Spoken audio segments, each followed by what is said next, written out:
Hi guys, welcome to my channel. So இன்றைக்கி நம்ம பார்க்கக்கூடிய டிஷ் பார்த்திங்கன்னா ஒரு ஹெல்தியான தோசை ஐட்டம் பார்க்க போகிறோம். எப்படி பண்ணுறதுன்னு பார்க்கலாம் வாங்க. ஃபர்ஸ்ட் ஒரு தவாவில் ஒரு 200 கிராம் ராகி மாவு எடுத்துக்கிறேன். இதை நல்லா நான் ட்ரை ரோஸ்ட் பண்ணிக்க போகிறேன். ஆன் லோ ஃப்ளேமில், ஹை ஃப்ளேமில் வைக்காதீங்க.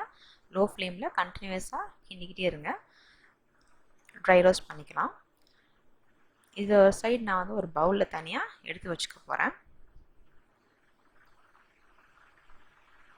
ஸோ இது கூடவே நான் ஒரு 120 கிராம் முழு கோதுமை மாவு சேர்த்துக்கிறேன். ஸோ கோதுமை மாவு ராகியோட கோதுமை மாவு சேர்த்துக்கும் போது அதோட டெக்ஸ்டர் கொஞ்சம் நல்லாயிருக்கும் அண்ட் ஹெல்த்தியர் ஆப்ஷனாகவும் இருக்கும். ஸோ அதை நல்லா மிக்ஸ் பண்ணிக்கோங்க ஃபஸ்ட்டு ட்ரையாக. இது கூடவே நான் தேவையான அளவு உப்பு ஆட் பண்ணிக்கிறேன்.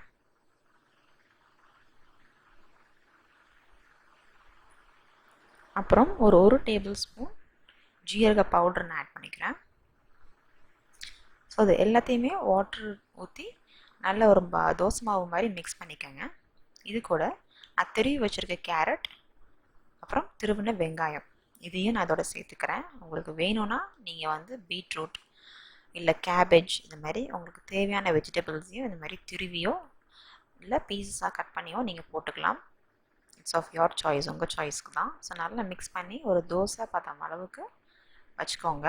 இது எல்லாத்தையுமே ஒரு சைடு ஒரு 15 மினிட்ஸ்க்கு தனியாக வச்சுருங்க. ஸோ தட் அந்த டெக்ஸ்டர் வந்து நல்லாயிருக்கும் தோசை மாவு ஊற்றும் போது. 15 மினிட்ஸ்க்கு அப்புறம் நம்ம வந்து இந்த தோசை சுட்டு பார்க்கலாம். ஸோ சைடாக வச்சுக்கோங்க. ஸோ எஸ், 15 மினிட்ஸ்க்கு அப்புறம் நீங்கள் ஒரு தோசைக்கல்லை காய வச்சு அதில் வந்து நீங்கள் தோசை சுட்டலாம். தோசை நல்லா சுட்டுட்டு அது மேலே வந்து டாப்பிங்காக வந்து நான் கேரட்டையும் கேபேஜையும் தூவி வைக்க போகிறேன்.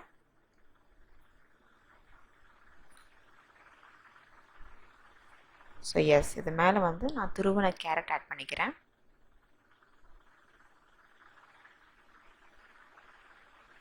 அப்புறம் துருவின கேபேஜ் அதையும் நான் இதோட கூட சேர்த்துக்கிறேன். ஸோ இது வந்து ஒரு ஹெல்த்தியர் ஆப்ஷனாக இருக்கும் பிரேக்ஃபாஸ்ட் இல்லை டின்னருக்கு.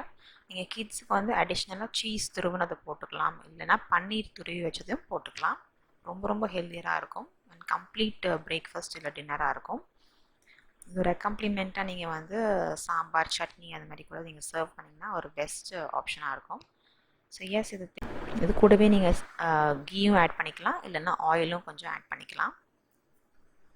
ஸோ நீங்கள் இதை வந்து ஹெல்த்தியராக நீங்கள் சர்வ் பண்ணி you can have it for dinner இல்லை பிரேக்ஃபாஸ்ட். ஒரு பெஸ்டஸ்ட் ஆப்ஷனாக இருக்கும் உங்களுக்கு அண்ட் ரொம்ப டேஸ்டியராகவும் இருக்கும்.